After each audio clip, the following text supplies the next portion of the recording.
वह तीनों क्वेश्चन आपके एग्जामिनेशन के लिए इंपॉर्टेंट है। लखनऊ में 3 बार हुआ, कब कब हुआ उसे ध्यान दीजिएगा।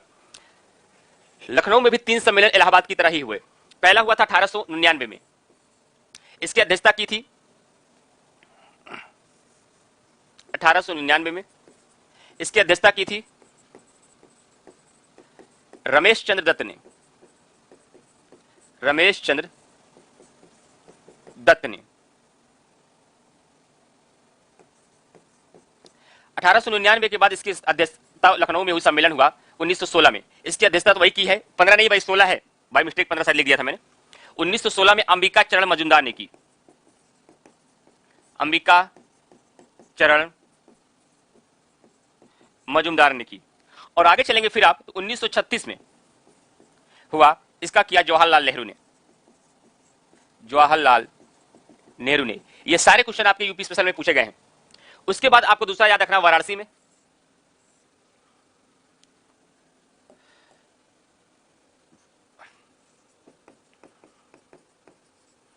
इसकी अध्यक्षता की है, वाराणसी में गोपाल कृष्ण गोखले ने।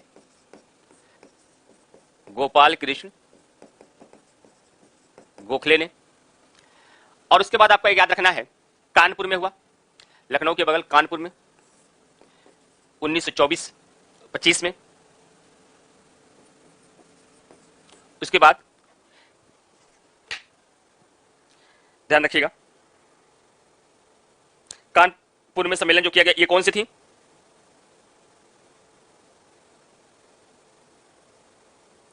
इस समय भारतीय राष्ट्रीय कांग्रेस की जो पहली मुस्लिम अध्यक्षता की थी, उसने किया था। किसने किया था? ये सरोजिनी नायडू जी ने किया था।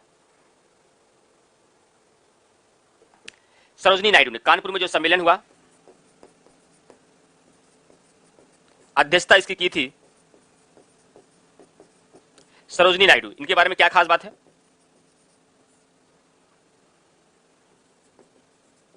ये सम्मेलन में शायद 1925 में हुआ है, थोड़ा सा मुझे डाउट लगा, शायद 24 या 25, ज्यादा याद कर पाऊं 1925 से शायद है। अध्यक्षता सरोजिनी नायडू ने की। यह भारतीय राष्ट्रीय कांग्रेस की प्रथम भारतीय महिला अध्यक्ष थी। यह प्रथम भारतीय महिला अध्यक्ष थी। ठीक, हाँ बिल्कुल से अरविंद जी, मैं देख रहा हूं कमेंट एकदम सही कर रहे हैं आप लोग। एक और बचता है, कौन बचता है भाई? अभी तो आपके 8 हो पा रहे हैं, एक कौन बच रहा है आपका? हाँ, 1946 में मेरठ में हुआ एक सम्मेलन। मेरठ में 1946 में सम्मेलन हुआ। इसकी अध्यक्षता की कौन? जेबी कृपलानी ने। अध्यक्षता की जेबी कृपलानी ने।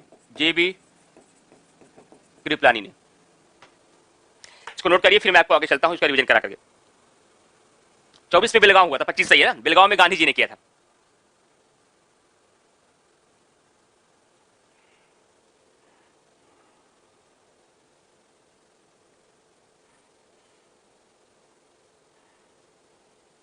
नोट करिए, फिर मैं आगे चलता हूं।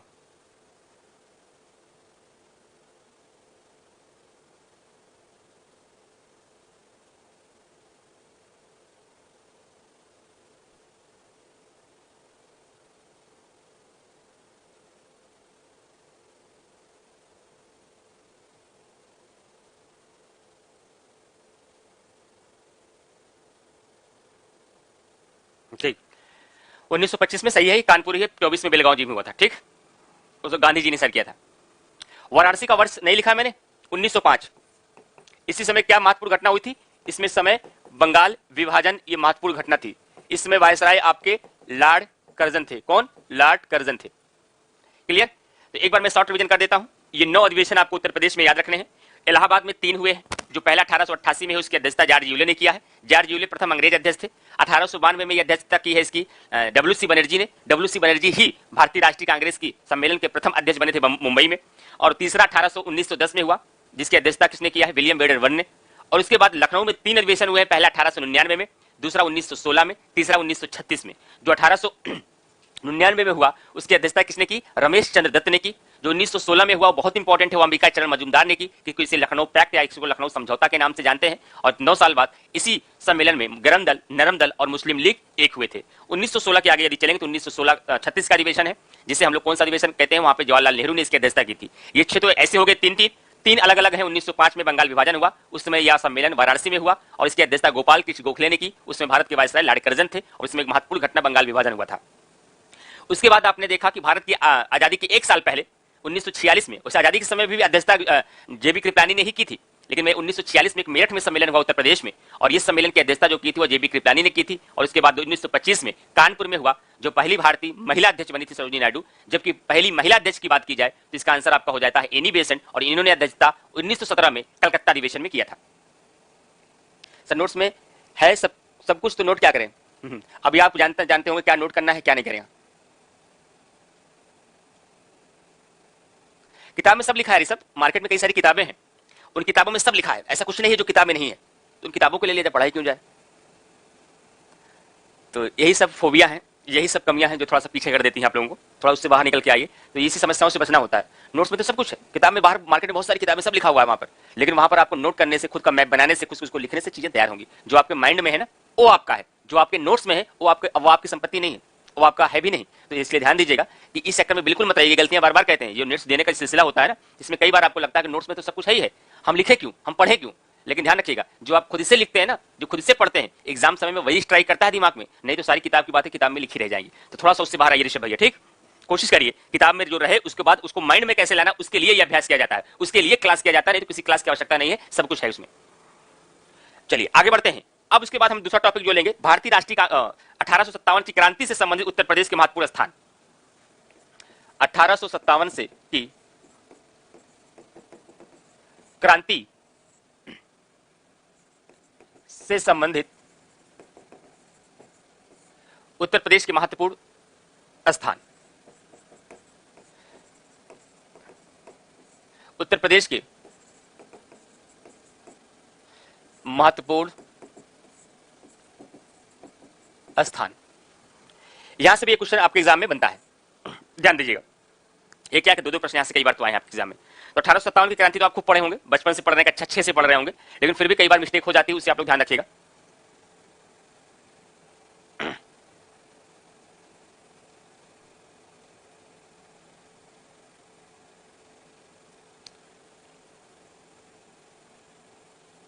अच्छा ऋषभ पांडे, आप मेरी ऑफलाइन क्लास में थे भैया? कहां पे क्लास किया आपने? समीक्षा अधिकारी वाले बैच में, जीएस में आपने पढ़ा था क्या शायद ऋषभ? हो सकता है कई बार बाई फेस जानते होंगे तो नाम नहीं याद रहता है। चलिए पढ़िए भैया, ये बार मैं स्टूडेंट को समझाता हूं कि पूरा फोकस इसी पे करिए। यहाँ कितनी चीजें यहाँ पर हम अपनी कर लेते हैं, वही आपकी असल पूंजी है।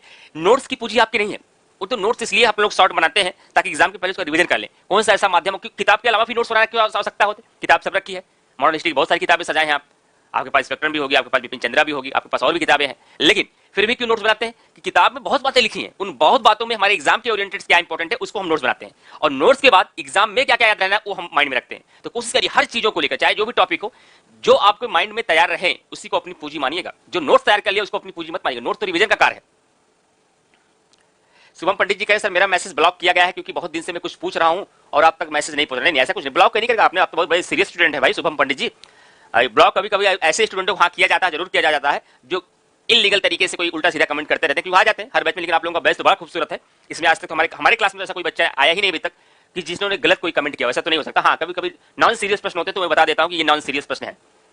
राजू शुक्ला, अच्छा सूर्यवंशी सर, अच्छा ठीक वहां तो याद, अगर हिस्ट्री पढ़े रहेंगे तो याद ही रहा होगा आप लोग, ठीक। तो सारे विषय एक दूसरे से रिलेट है, पॉलिटी हिस्ट्री से रिलेट है, और पॉलिटी हिस्ट्री को पढ़ेंगे तो अर्थव्यवस्था से भी रिलेट होगा, सबको कुछ मिला के यूपी स्पेशल पढ़ेंगे तो ज्योग्राफी से रिलेट हो जाएगा, सब कुछ हो जाएगा।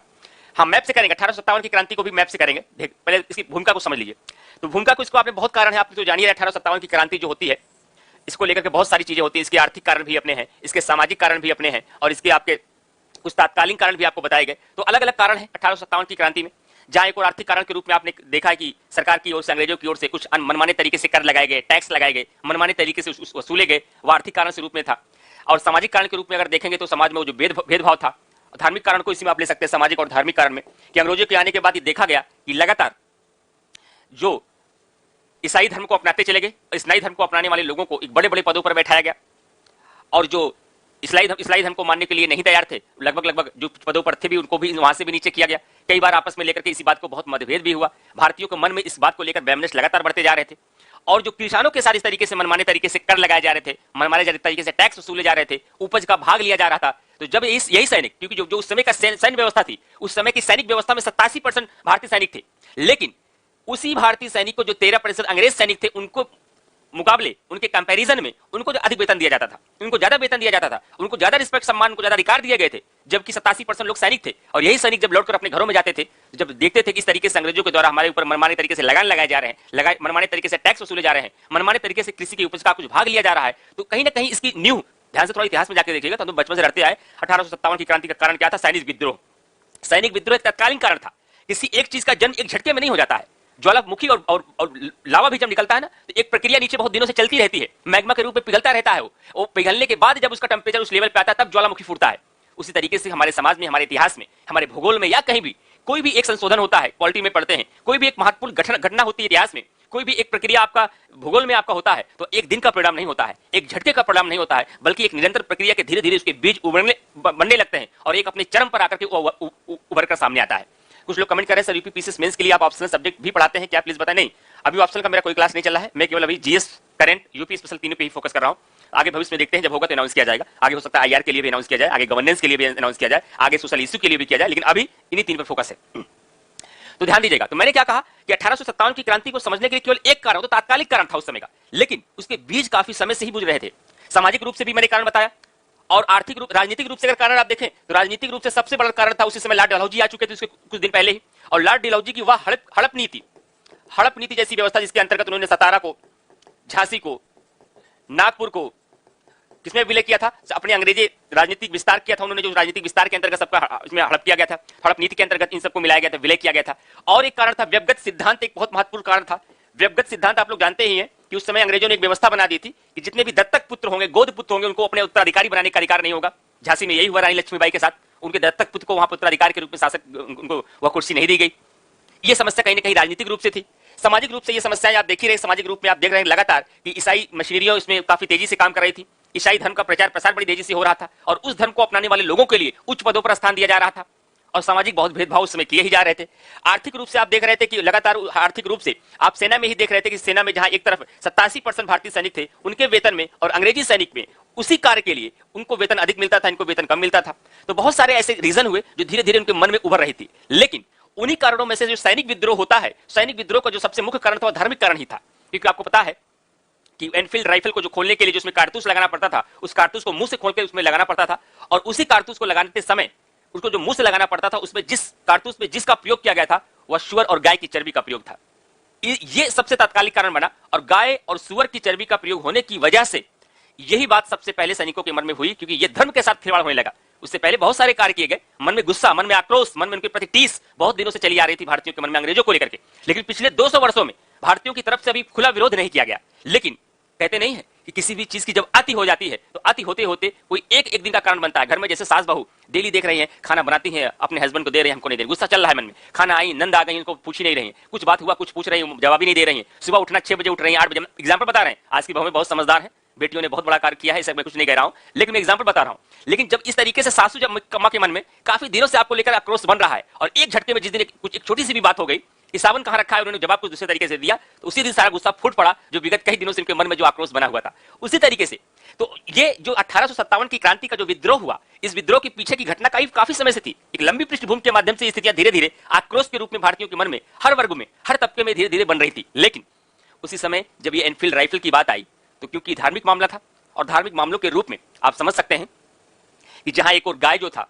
ये हिंदू धर्म की एक पवित्र जीव के रूप में माना गया, और जो शुगर था ये मुस्लिम धर्म के लिए अपवित्र बिल्कुल था, और इनके लगे हुई कारतूसों का प्रयोग, जो मुंह से चर्बी लगे हुए कारतूस को खोलना पड़ता था। और इस बात की जैसे ही अफवाह फैली, इस शब्द पे ध्यान दीजिएगा, इस बात पर जैसे ही अफवाह फैलती है, तो अफवाह फैलने के बाद इस सैनिकों के मन में सबसे बड़ा आक्रोश आता है कि हमारे धार्मिक मामलों में अभी ये फतह सिर्फ कर रहे हैं। इसका मतलब ये पूरे हिंदू धर्म और मुस्लिम धर्म को भ्रष्ट कर देना चाहते हैं, ये पूरे ईसाई धर्म को ही यहाँ भारत में क्या करते हैं, उनकी जड़ों को मजबूत करना चाहते हैं। अब सवाल उठता है कि सर किताबों में, हर किताबों में यही शब्द लिखा रहता है कि 1857 की क्रांति का जो तात्कालीन कारण था वह चर्बी, कारतूसों में गाय और सुअर की चर्बी लगे हुए जो बात थी, उसकी अफवाह के कारण ऐसा हुआ।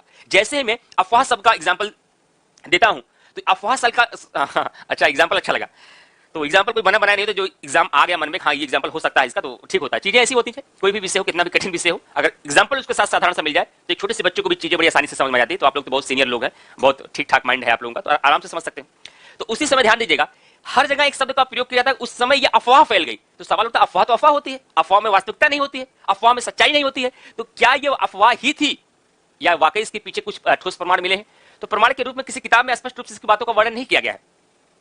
कुछ एनसीईआरटी की बुकों को आप देखेंगे तो एनसीईआरटी की बुक में कई जगह ये पढ़ने को मिला है कि एक बार हुआ क्या कि एक ब्राह्मण व्यक्ति थे और वह अपना लोटा लिए हुए तालाब के किनारे पानी के लिए गए, और जब वह पानी के लिए गए तो उसी समय कोई एक दलित व्यक्ति या किसी भी मतलब थोड़ा सा छुआछूत के साथ उनके साथ व्यवहार जैसा किया गया, तो एक कोई दलित व्यक्ति था, उस लोटे को इस्तेमाल करके उस पानी को लेना चाहा, और जब उस पानी को लेना चाहा तो उसी समय उस ब्राह्मण व्यक्ति के द्वारा उसको मना किया गया। देखिए, जबकि एक और हम लोग खुद अंग्रेजों से उस छुआछूत की भावनाओं को लगातार ग्रसित थे, लेकिन फिर भी हमारे समाज में जड़ें थी, कहीं ना कहीं एक तबके के द्वारा, एक बहुसंख्यक के द्वारा कुछ अल्पसंख्यकों के साथ या शोषित तबकों के साथ ये स्थितियां हो रही थी। और उसी समय में जब उस लोटे को छूने से इनकार कर दिया गया कि तुम ऐसे धर्म के व्यक्ति और हमें अपवित्र कर दोगे, तो वह जो व्यक्ति था ना, उस कारखाने के अंतर्गत शायद काम करता था, शायद शब्द का मैं प्रयोग कर रहा हूं, कि जहां पे उस कारतूसों का निर्माण किया जाता था, वो अपनी आंखों से इस बात को देखता रहा होगा कि वहां पर गाय और सुअर की चर्बी का प्रयोग वहां पे किया जाता है, और यही सारे सैनिक, जिसमें ब्राह्मण भी हैं, मुस्लिम भी हैं, सब सारे तबके के, सारे धर्म के लोग हैं, और उसको अपने मुंह से खोलते हैं। तो उस व्यक्ति का टीस निकलकर बाहर आया कि हमारे लोटे को छूने से आपको बहुत भेदभाव का भाव हो रहा है, लेकिन जब आप चर्बी लगे हुए कारतूसों को अपने मुंह से खोलते हैं तो आपका धर्म कहां चला जाता है। और इसी बात ने सबसे बड़ी चिंगारी का कारण बना। ये बात, इसकी पुष्टि किताबों में कम मिला है, एनसीईआरटी की किताबों में एक जगह दो जगह इसका जिक्र किया गया है। और यही स्थिति आगे चलकर के आप देखते हैं कि सबसे पहले आपने देखा ही है कि जो मामला सब उठता है, सबसे पहले मंगल पांडे नाम के व्यक्ति ने अपने सीनियर रेजिमेंट के सीनियर अधिकारियों के ऊपर जो पहली बार आक्रमण किया 10 मई 1857 को, इसी समय पहली घटना होती है, और यहीं से चिंगारी मेरठ में आपकी लगती है। तो ये सैनिकों के खिलाफ के द्वारा ये विद्रोह शुरू हुआ था, और यह विद्रोह धीरे धीरे पूरे जन भागीदारी में उत्तर बिहार के पटना से लेकर के राजस्थान के बॉर्डर तक ये छिड़ चुका था, और भारत के अन्य राज्यों में भी इसकी जड़ें मजबूत होती जा रही थी। तो सवाल उठता है, यह कहां तक सफल हुआ? ये पूर्णतः असफल रहा। पूर्णतः असफल होने का कारण क्या रहा? अब मेंस लेवल पे आप जाएंगे, जब मेंस का आंसर राइटिंग को करेंगे तो आपको लिखना पड़ेगा। अब असफलता का कारण क्या था? असफलता का सबसे बड़ा यही कारण था कि हमारा कोई केंद्रीय प्रशासन नहीं होता है। आप लोगों के मन में कई बार सवाल आता होगा, सर हमें इतिहास क्यों पढ़ाया जाता है? हमें डीएम बनना है, हमें एसडीएम बनना है, हमें डिप्टी एसपी बनना है, हमें सीटीटी बनना है, हमें आरटीओ बनना है, हमें रेवेन्यू ऑफिसर बनना है, क्या इसकी आवश्यकता है? यही आवश्यकता है। समझिए इस चीज को।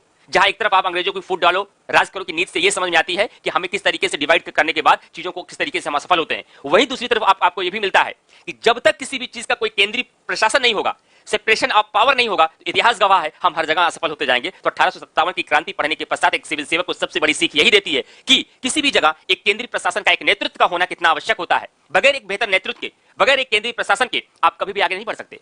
शायद लॉर्ड कर्जन ने सही ही कहा था। लॉर्ड कर्जन उसमें भारत के अंतिम गवर्नर जनरल भी थे, और उसमें भारत के वायसराय थे। इसी के बाद भारत के वायसराय बनाया गया, उसमें गवर्नर जनरल का पद था। लेकिन लॉर्ड कैनिंग ने तो यह कह भी दिया था, अगर बड़े बड़े निजामों ने, बड़े बड़े सिंधिया ने, बड़े बड़े होलकरों ने और बड़े बड़े जमींदारों ने यदि हमारा इस 1857 की क्रांति में नहीं दिया होता तो हमें दूसरे दिन ही यहां से बिस्तर गोल करना पड़ता। और लॉर्ड कर्जन का यह कथन इस बात की पुष्टि करता है कि अगर पूरा भारत एक मत होकर, एक साथ होकर के, एक केंद्रीय नेतृत्व के हिसाब से अगर भारत ने उस युद्ध को लड़ा होता, उस क्रांति में अगर भागीदारी की होती, शायद भारत 1947 में नहीं 1857 में ही तिरंगे को फतह कर दिया होता, वहीं पे भारत आजाद हो चुका होता। लेकिन उस समय आपको पता है कि इसमें जितने भी जमींदार वर्ग थे, जितने भी बड़े तबके थे, जितने भी पढ़े लिखे रियासतदार थे, उन सब ने भारत का साथ इसमें नहीं दिया है, क्योंकि अंग्रेजों ने उनको उपाधियों के माध्यम से, जो आर्टिकल 18 में उपाधियों का अंत होता है, यही सबसे बड़ा रीजन था, क्योंकि उन्हें राय की उपाधि के, सम्राट की उपाधि से, सर की उपाधि से, नाइट की उपाधि से तमाम बड़े बड़े रियासतदार जमींदारों को अपनी ओर रिझा के रखा था, ताकि जो मजबूत जड़ें हैं वो हमारी तरफ है, और कमजोर जड़ों की बस की बात नहीं है कि भारत को इतनी आसानी से आजाद करा पाए या मुक्त करा पाए या हमारे वर्चस्व को समाप्त कर पाए। इसलिए जाकर के आपने देखा कि भारतीय 1857 की क्रांति की जो शुरुआत होती है उत्तर प्रदेश के जिले से, हमको पढ़ाना तो उत्तर प्रदेश था, उसकी पृष्ठभूमि के लिए मैंने इतनी बातें आपको बता दी। तब जाकर उसी तात्कालीन चर्बी लगे कारतूस के कारण सैनिकों के द्वारा प्रथम विद्रोह जो होता है वह 10 मई 1857 को मेरठ जिले से शुरू होता है, और इसकी चिंगारी धीरे धीरे पूरे उत्तर प्रदेश में फैलती है। तो अलग अलग जगहों पर अलग अलग लोगों के द्वारा नेतृत्व किया गया। जहां एक और फैजाबाद से मौलवी अहमदुल्ला, जो सबसे बड़े इनामी व्यक्ति थे, अंग्रेजों के सबसे बड़े विरोधी रहे अहमदुल्ला साहब, और अहमदुल्ला ने जहां एक और इसका नेतृत्व फैजाबाद से, यानी वर्तमान अयोध्या से किया, वहीं प्रयागराज से इसका नेतृत्व लियाकत अली ने किया, वहीं झांसी से इसका नेतृत्व आपने देखा कि रानी लक्ष्मीबाई ने किया, कानपुर से इसका नेतृत्व नाना साहब ने किया, बरेली से इसका नेतृत्व खान बहादुर ने किया। तो लगातार उत्तर प्रदेश के हर अलग अलग क्षेत्रों से इसका नेतृत्व किया जा रहा था।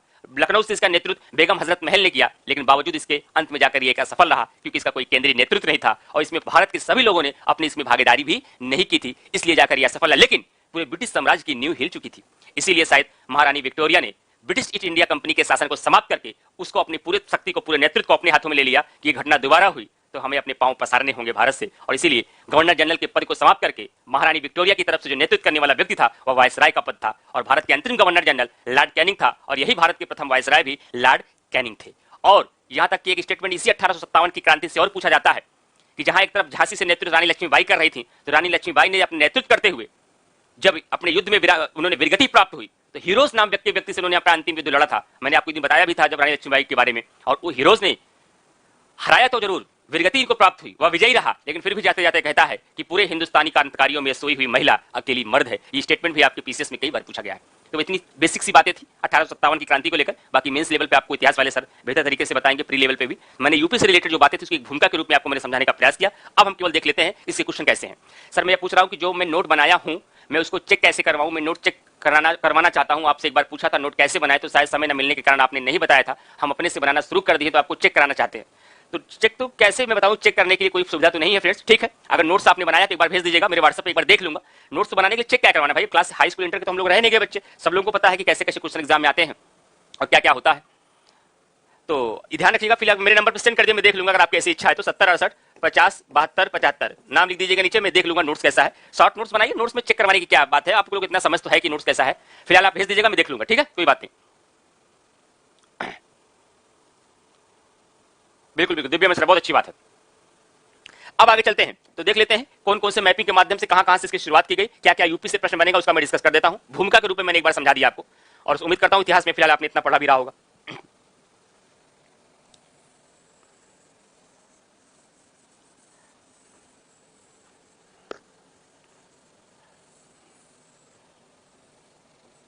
पहली की उत्तर प्रदेश के किस जिले से 1857 की क्रांति का उदय हुआ, तो पहला क्वेश्चन आपका यही बनेगा इसमें, तो ध्यान रखिएगा। ये मेरठ से 1857 की क्रांति की शुरुआत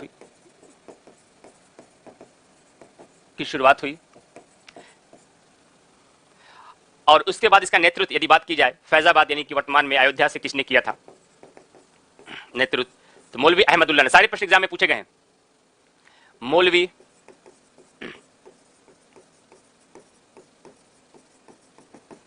अहमदुल्लाह ने किया। और यदि बात की जाए कानपुर से किसने किया, तो नाना साहब ने किया। झांसी से किसने किया, रानी लक्ष्मीबाई ने किया। प्रयागराज से किसने, मतलब इलाहाबाद, वर्तमान प्रयागराज उस समय का इलाहाबाद,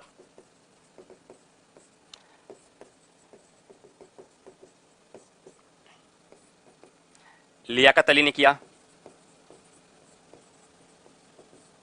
लखनऊ से बेगम हजरत महल ने किया। सबसे ज्यादा सैनिक, प्रत्येक घर से एक व्यक्ति कम से कम शामिल है लखनऊ से। बेगम हजरत महल,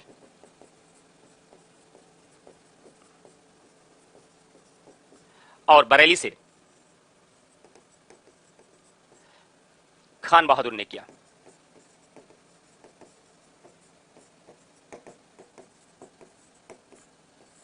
बरेली से खान बहादुर ने किया। इसे नोट करिए, उसके बाद तुरंत आगे हम चलते हैं। कोशिश करते हैं कि इसी समय हम सारी बातें आपको क्लियर भी कर दें, और कौन कौन सी महत्वपूर्ण घटना उत्तर प्रदेश से रिलेटेड है पूरे इतिहास में। तो एंशिएंट वाला उससे बहुत मैपिंग की आवश्यकता नहीं है, उसको बाई पीडीएफ में बता देता हूं। मेडिवल के भी जो बहुत महत्वपूर्ण ऐतिहासिक स्थल है वैसे आपने एक बार देख लिया है, जो मैंने सांस्कृतिक और ऐतिहासिक स्थल बताए हैं, फतेहपुर सीकरी से लेकर आगरा से लेकर वाराणसी और प्रयागराज तक।